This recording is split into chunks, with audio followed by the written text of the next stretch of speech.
Hey there, vinyl community. It's Paul from Circular Motion, and welcome to another Hot Wax Half Hour. Hi everyone. I hope everyone is well. First of all, welcome back those of you that have stuck with me so far. I'm very grateful. Thanks. Now I've got 36 subscribers, which is really good news. If you're new and you like what you see, hit the like and subscribe button down below, and don't forget to tickle the old notification bell. And before we continue, I'm just going to bring up one thing that I forgot to mention last week. So I looked at the Rush 40th anniversary Hemispheres box set, and one thing I forgot to mention was the download cards that you get with the Rush albums. So I've got a few, because I've got a few Rush albums. Now, they are quite decent in as much as they reproduce the album cover on the download cards. These two are from obviously Clockwork Time Machine and Clockwork Angels. These two are not stickers. However, I've got them from Permanent Waves, 2112, and of course the Hemispheres box set. And these are actually stickers. So you can't really sort of, and you can see the code because they're all invalid anyway. They're all that old. But yeah, they've got they're all double thickness and they're all nice little stickers. So that is quite a nice little thing that I forgot to share with you last week. So apologies. Anyway, without further ado, I shall crack on with this week's Hot Wax Half Hour. So what has been jamming up my turntable this week? Quite a few bits. Well, few being the operative word there, because mainly I've just still been digging this. This is still just a thing of beauty at this point. I really am enjoying it. It's cracking. If I've not been listening to this, aside from the other stuff I've found time for, I've been watching the DVD, which is also really good. The DVD is slightly different in as much as it's got Cowgirl in the Sand, which isn't on the LPs, or I don't think it's on the CD either, because they didn't have the audio for that. So they've only got the audio video sort of combination, and when you watch the DVD, you'll see that it's been shot on old VHS tape. But the sound for Cowgirl in the Sand is really good. It sounds fantastic. I put it through the stereo with an optical connection, and it still does what you want it to do. And again, Neil isn't a virtuoso, but he does what he does really well, and he just brings you in and takes you on that wild ride for these. I mean, there are 3 tracks that are well over 10 minutes long, and it's just pure poetry. But yeah, so anyway, that's been the bulk of my listening time has been taken up with this bad boy. So I'll put these down there for now, and on to everything else. So yeah, quite a mixed bag as usual this week. First up is BB King. Now, I got this in the town here from Record Hub, £5. It was a bargain because it's in brilliant condition. I've looked on Discogs and I've tried to find the release date or the pressing date for this, and I can't. So originally it was 1969, I think. This obviously is a 1969 version because it's got the barcode at the top there, but everything else sort of suggests that it's like an original pressing, but it's not. It can't be because of that barcode. When I put the matrix code from the Lockout Groove into Discogs, it just says UK 1969, and I've looked through the other versions and I can't see. There is a more recent reissue, but it's got a different cover, so I'm not sure. If anyone's got any idea, I would greatly appreciate some kind of insight. But it's a great album. First time I heard BB King was on the Old Grey Whistle Test on one of their overnight marathons, and it was actually the song Lucille that he was playing, and that's the first track on this album. There's 9 tracks altogether. Lucille, You Move Me So, Country Girl, No Money, No Luck, I Need Your Love, Raining All the Time, I'm With You, Stop Putting the Hurt on Me, and Watch Yourself. Different musicians on each side, and if you like blues, this is a really good album to try and get a hold of. It's a really nice pressing. Even if it's a reissue, it's a really nice pressing. All the sort of cover's been kind of reproduced in its entirety, obviously with the addition of this barcode. But yeah, it's a really nice album. So I think that was a bargain, $4.99. next up, a little bit of Dire Straits. So I, as you know, if you've watched some of my earlier videos, I got a reissue of this recently. This is the OG copy, and according to Discogs, this is actually a 1980 UK pressing. It's really, really nice, and I would say it's better. I've said this before, but I would say it's better than the reissue rather. And I did the blind taste test with my youngest daughter, and she, I played the first few bars from the first track on side one, and in each case, I thought this sounded better, and then when she did the Pepsi challenge, as it were, she thought that this one had the edge over the other one. A little bit more definition and a little bit more meat to it. But yeah, this is a cracking album. This was a band that I was never really into sort of back in the day, but I'm learning to appreciate just how good they were these days. And sticking with them, Brothers in Arms. This is a cracking album. Again, this is an album that I was familiar with, Money for Nothing, but that was about it. I thought it was alright and an alright track, but I thought they were more like a dad rock band at the time when I was about 18, 19, so God, it must be a granddad rock band now. This album's a great album. This album is an original 1985 pressing, and in the lockout it's actually got Master Disc RL. Some of you will know that means Robert Ludwig. Those of you that don't know, this was mastered by the legendary Bob Ludwig. I think it's Sterling Sound, because that's where he did most of his mastering at the time, back in the day. And it sounds amazing. I got this for, was it $9.99? I think it was. And at the time I thought it was a bargain. Didn't really realise when I bought it that it has a bit of a humpback bridge on it. It's got a bit of a walk, which, let's see, yeah, you can kind of, you might be able to see there, it dips. You might be able to see that little dip going down there. It doesn't affect the playback, to be fair. And it sounds massive. It really does. It's got such a... the drums on this album, they're absolutely killer. They really, really are. They will take you to town and bring you back in a taxi. Fantastic. Let's save that one to last. So next up, Kiss Dynasty. This is one of those albums that I think divides Kiss fans. A lot of people really don't like it, but I like it. It's up there for me with Unmasked and Rock and Roll Over. I think it's got some nice tunes on it. I do. I like I Was Made for Loving You, Unashamedly So, and Sure Know Something. I love Ace Frehley's vocals on 2000 Man. I love the whole. It's a great cover. I think it actually improves on the Stones version. This is when I got this off eBay. I think I paid about 15 quid for it, and it is in great condition, to be fair. But it was advertised as an original pressing. Back when I got this just after I got like my setup, and I was quite naive at that time, so I didn't know how to check or what to check or anything. So I just said, yeah, it will be. It's bound to be. And now, even when I've got it says it was 1983, so this is a reissue, because this album was out in 1979, and I checked on Discogs, and yeah, it is. It's a 1983 reissue. Looking at the actual catalogue number, it says price 42 there.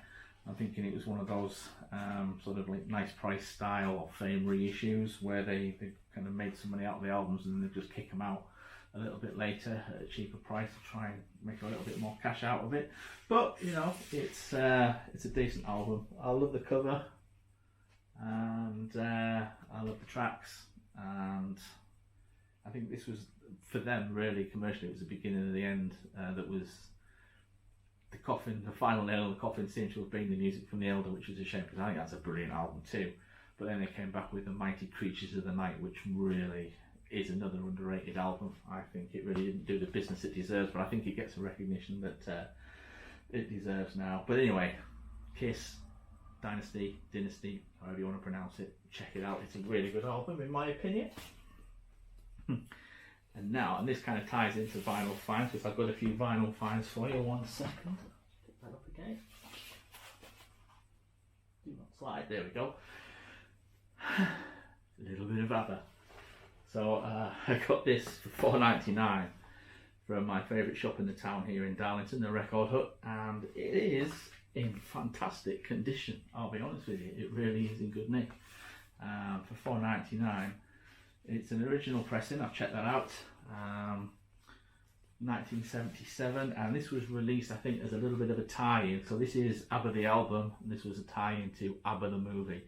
And as such, you can see some of these tracks have little film sort of icons next to them, and these are songs that were featured in the movie itself. So we've got Eagle, which is all right. Then we've got Take a Chance on Me, which is absolutely phenomenal, and it sounds so good on this. One Man, One Woman, the name of the game, which takes me right back to my childhood listening to that on the radio. Second side, we've got Move On, Hole in Your Soul, The Girl with the Golden Hair, Thank You for the Music, which is another cracking track. So The Girl with the Golden Hair is actually in 3 parts, so it's 3 scenes from a mini musical, it says. So first is Thank You for the Music, then I Wonder, and finally I'm a Marionette, and that ties in quite nicely to the vinyl finds, and we'll have a look at that shortly. But yeah, this is great. You know, it's in, like I say, it's in fantastic condition. It plays really well, and it sounds phenomenal. Take a Chance on Me, when those when that kicks in, it gives me goosebumps. I'll be honest with you. I'm not ashamed to admit it that I get off on ABBA. Hang on, that sounds really bad. But yeah, so that is what's been going up my turntable this week. What I'm going to do now is look this side, and we'll have a look at some vinyl finds. So, I'm going to kick straight into the ABBA connection with this. So, I've talked about Ghost before. They're one of my favourite bands. A band that kind of got me back into music, and then I got back into vinyl after that. So 2015 I got into music. This was released in 2013, but this itself is a 2020 repress. So I'll just carefully remove it from its sleeve. It's in transparent green and yellow vinyl there. And as represses go, it sounds really nice, sounds really decent. It's a 5-track EP. First side has got If You Have Ghost. Now, this isn't an original Ghost song. It's actually a cover by a gentleman called Roky Erickson, who you may or may not know. He's a very eclectic musician, or he was a very eclectic musician. And if you listen to the original version and this version side by side, they are 2 completely different songs, which is one of the things I like about Ghost when they do their cover versions. They make them their own. So yeah, and it's a crowd favourite. They play this live at every show. What ties it to ABBA is the second track on side 1 is I'm a Marionette, so it's their version of that same track. Again, they take it and they make it their own. It's very good. And the final track on the first side, is by a Euro pop band from the 90s called Army of Lovers. Go and check out their video for Crucified on YouTube, and then see if you can. There will be a version of Crucified. The Ghost will be an audio version on there. Listen to them side by side, but check out that video for Crucified by Army of Lovers, because it really is entertaining. And then you watch that and you think, well, why would a rock band cover something like that? But they do it, and they do it so well. It's unbelievable. The B-side is Waiting for the Night, which I think is a Depeche Mode cover, I could be wrong. And then the final track is one of their own, Secular Haze, which is a live version. And that is off their second album, I think, originally. So yeah, this is a really good. I got this. I just saw it by chance. I'm in a Ghost group on Facebook, and somebody said, "Oh look, this has been like reissued." Bought it from America. It cost me 30 quid plus postage on top of that, so it cost me nearly like 50 quid. But I don't regret it. I don't regret it at all. I'll put that down there for now. The thing I've got quite a lot of vinyl finds, but I'm going to ration them out because at the beginning of the week, found out that the job that I've been doing, the contract finished. So, I mean, I can't complain. It lasted for 13 months longer than we expected it to, but I am kind of between jobs now, so I need to just be a little bit financially cautious. So I do have a lot of stuff because I went mad and bought a load of stuff in the last 2 weeks. But I'm just going to drip feed it rather than just blow your minds all at once and then have nothing to show next week. So this is, that's the A side. There we go. I Want to Testify by Roger Taylor. So it's no secret I'm a massive Queen fan, and I love Roger Taylor. I love his I love his early solo stuff. It gets sort of more and more trashy as it gets towards his last album, Fun on Earth, which was just dreadfully dull, I'm afraid to say. But this was his first ever solo release, and I've only ever heard this either on a YouTube with the promo video for the song, or it was like a live appearance on some show, or as a digital file. So this was quite an interesting listen when I got this. This is a demo record, not for resale, so that was also another bonus. So that kind of ticks another box for next year's vinyl tag if there's a favourite promo or white label. So yeah, I Want to Testify, I think, is an actual cover. It says Taylor and Clinton, but I don't think it's Roger Taylor, I think it's a different Taylor. And it is a lovely, lovely song with some great vocals in there. He's got quite a big vocal range, and it's in evident here. He does a lot of the old sort of Queen style harmonies on his own on this, and it sounds so much better than the digital file. There's a lot more like power to it, I've noticed. The B-side is Turn on the TV, which is another, this is an actual Roger Taylor composition, and it again sounds totally different to the digital file. There's a lot more power behind it, a lot more definition. It's like a wider sort of sound stage, if that makes sense. But if you can check out the single on YouTube or Amazon Music, give it a listen. It is, you know, I Want to Testify is a really good song. It's a shame it didn't do sort of more business at the time. You know, maybe you should re-release it, because I think, you know, it is a brilliant track. But yeah, I got that. I paid £10 more than it says it's worth on Discogs, so at the top end. So I'm not going to say how much I paid for it, because I might get shouted at by certain people in the house. But yeah. Was it worth it to me? Yeah, because it's something that it's a piece of sort of Queen history, a piece of Queen nostalgia. So to me, it's worth it. And on to the final album for today. So this is an album that Dylan from Noble Records. If you're watching Dylan, you just keep blowing my mind with these great records. Thank you. He pulled up an original copy of this, so I had a look, tried to find it. There is an original copy on Amazon. Oh, it looks like an original copy. It's on the original Decca Nova label, but it was 30 quid. And then I saw this one, which is a reissue. So this is Clark Hutchinson, A equals MH squared. And this is an expanded version. Now, when Dylan first held this up, I thought it was Clark Hutchinson, that was his name.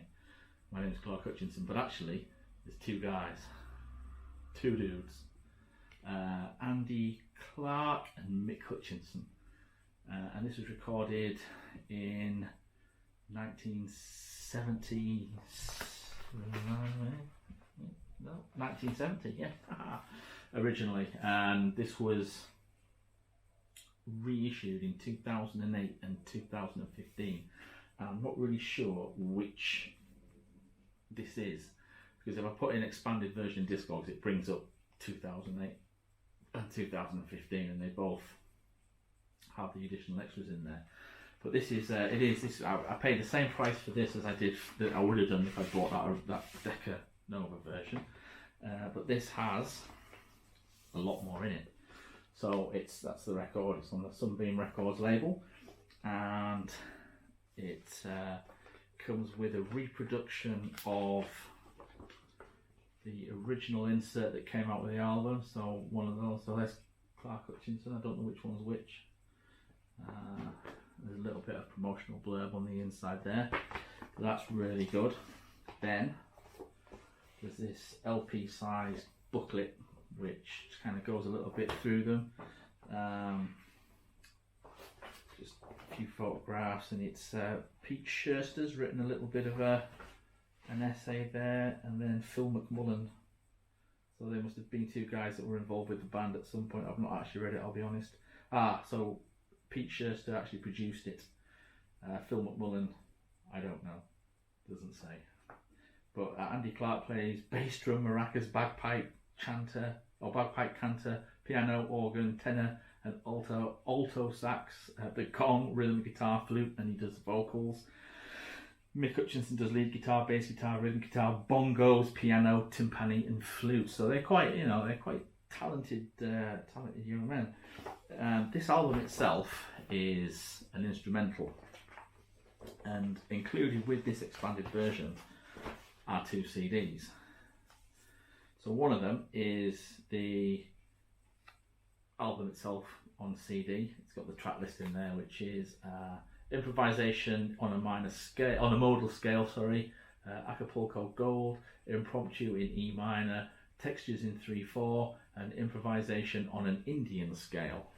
And this one actually has some vocals. I've not actually listened to this yet, so when I do, I know it's not vinyl, but I'll give you a bit of a report on it, because music is music at the end of the day, and that's what, despite our passion for vinyl, music is what binds us all together. It's a very interesting album, as are all the things that Dylan recommends. He recommended My Queen by Gaston. I gave that a go.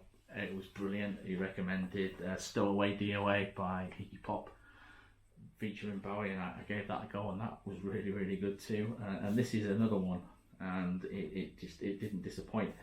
It's an instrumental album. The first track is the improvisation on the modal scale. It gave me Queen vibes, to be honest. It reminds me of Liar by Queen, not the whole track, but there's a riff towards the end of the track that Brian May plays, and it's kind of got like a real pirate feel, pirate feel to it. It's the first track on this album has that same kind of feel. I think it reminds me of both Pirates and Queen 1. Give it a go. It's on Amazon Music. I don't know if it's on iTunes or Spotify, but I'm sure it will be. It's on YouTube. You can listen to the whole album on YouTube. Even if you just listen to that improvisation on the modal scale, see what you think. And if you enjoy it, let me know down in the comments. So yeah, it's been a funny old week. So that's all I've got for you this week. I hope you've enjoyed it. Like I say, I do have quite a lot of vinyl finds. I've got a few more. I just ordered a record now. A friend of mine, Carl, recommended America by America, and so I just had a quick look on Amazon, found it for 18 quid. So I've ordered that. So that's coming. I've got Dire Straits Brothers in Arms reissue, 40th or 30th anniversary, whatever it is, 35th anniversary it'll be, doing maths. That's coming at the end of this month, and that'll be interesting to do a comparison, because this is remastered by somebody else, Mike Scholes or something, I can't remember off the top of my head, but it'll be interesting to see how it compares to the Bob Ludwig master. And yeah, I've still got a few tricks up my sleeve for you. So thank you for listening to me drone on for another 25 minutes nearly. I hope you've enjoyed it. If you have, please leave me a comment. If there's any albums you think I should check out, let me know. Any questions about any of the records that I've shown you today, feel free to hit me up again downstairs in the comment section. If you've enjoyed it and you're new to the channel, please hit the subscribe button. That would help me immensely, and obviously hit like. That would also help me immensely. And don't forget to tickle the old notification bell. I will be doing part 3 of my look at live albums. That will be coming up midweek. Until then, I'll see you all soon. Stay safe and keep listening to those records. Everybody, just a late update. I just want to say a massive thank you to Rob Walker at Let the Music Play for the shout out that he gave me earlier today on Rachel the Music Mum's live stream. It means a great deal to me, so thank you very much. Ta-ta for now.